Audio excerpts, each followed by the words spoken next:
ఇప్పుడు మనం స్టవ్ సిమ్లో పెట్టేసుకొని కొంచెం ఈ గోంగూర అంతా కూడా చికెన్లో వేసేయాలి. ఇప్పుడు మొత్తం తిప్పాలి గైస్. మొత్తం కలిపితేనే అప్పుడు గోంగూర అంత ఫ్లేవర్ అంతా అన్ని ముక్కలకి పట్టి చాలా చాలా చాలా చాలా చాలా టేస్టీగా ఉంటుంది. మా పిల్లలకి చాలా ఇష్టం గోంగూర చికెన్, మా హస్బెండ్కి చాలా ఇష్టం. వాళ్ళు ఇప్పుడు ప్రెజెంట్ ఇంట్లో లేరు, బాబు కాలేజ్కి వెళ్ళిపోయాడు, పాప స్కూల్కి వెళ్ళిపోయింది.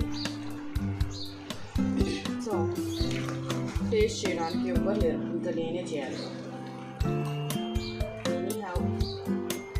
మీరందరూ నా ఫ్యామిలీనే గైస్.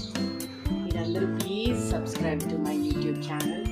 మంచి మంచి కామెంట్స్ ఇవ్వండి, ఏమన్నా సజెషన్స్ ఉంటే ఇవ్వండి. ఓకే, ఇప్పుడు ఒక 5-10 మినిట్స్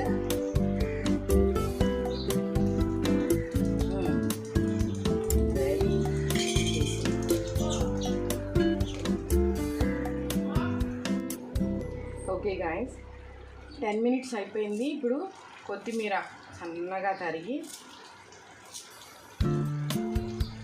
ఇలా కట్ చేసుకొని వేసుకుంటే బాగుంటాయి లీవ్స్. అంటే ఎక్కువ తగిలితే మా హస్బెండ్కి నచ్చదు, సో నేను ఇట్లా కట్ చేసి వేస్తాను. మీరు గమనిస్తే ఈ రెసిపీలో నేను ఒకటి వేయలేదు.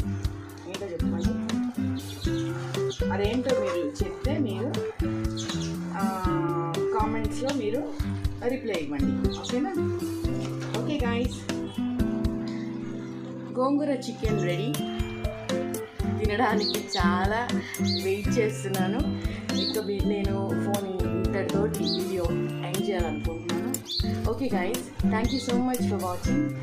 Please subscribe to my YouTube channel, that is Sumaneel YouTube channel. Okay, bye guys.